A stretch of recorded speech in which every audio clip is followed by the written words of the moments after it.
وإنه رح نحكي ونتناقش بكل شيء، وإنه يلي بدور براسنا منقوله لبعض. مو هيك حكى؟ أنا ما عم أتذكر. ما عم تتذكري جورافي ولا عم تتمسخري علي؟ اتمسخر؟ شو أنا مجنونة؟ أنت مصارع محترف مع هيك؟ ضربة بتطير الكل.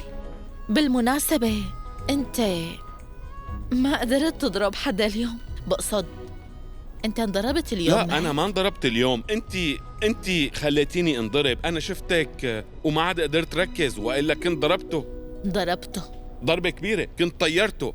ما حدا بيقدر علي. بس اليوم عيد ميلادي، هي هدية رجعتي إلك.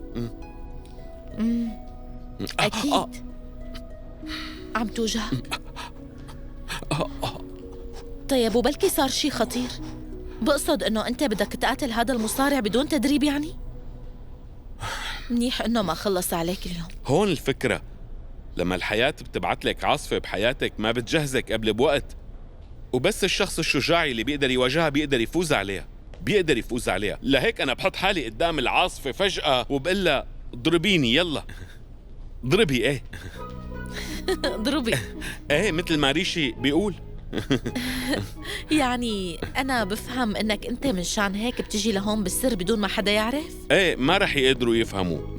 ما هيك كمان إذا أمي شافتني وعرفت ما رح تخليني أرجع. لهيك أنا بجي لهون مشان ما حدا يشوف شكلي هيك، وبعدها ببقى هون شي يومين وبعدين على البيت بروح. بس كل هاد كان من قبل، ما هيك هلأ بدك ترجع على البيت. شو؟ إيه؟ لا إذا أمي بتشوف هدول العلامات شو بدي إلا يعني مستحيل تشوفني هيك. لا أنت ما رح تقول، أنا يلي رح أقول. بس شو؟ أنا بقول كل شي. ابني شو صاير معك؟ أخي يا ريت قلنا شو في. إيه رح قلكن بس بعد ما تجي كاسة الحليب، لأنه الحليب صار هون. الحليب. شكراً. خبرنا يلا. حقلكن إنه القصة ليش عم تطلع فيها؟ خبرنا. شو؟ احكي أخي.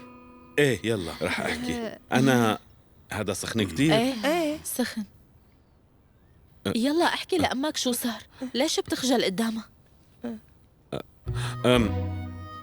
الموضوع إنه هذا لساته سخن. ابني مرت عمي أنا رح أقلك بصراحة، لما نحن كنا عم ننزل من السيارة لنشتري كم غرض من المحل، هجموا علينا كم واحد مشكلجي وحاولوا يسرقوا لي جزداني. طبعا نحن ما كنا علقنا معهم من شان الجزدان، بس بعدين هجموا علي ووقعوني على الأرض، وأنوج عصب كتير وقتها. عن جد؟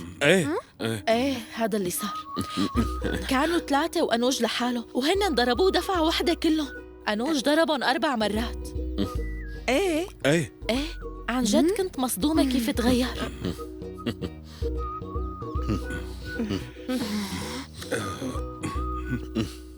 شو هالقصة هي؟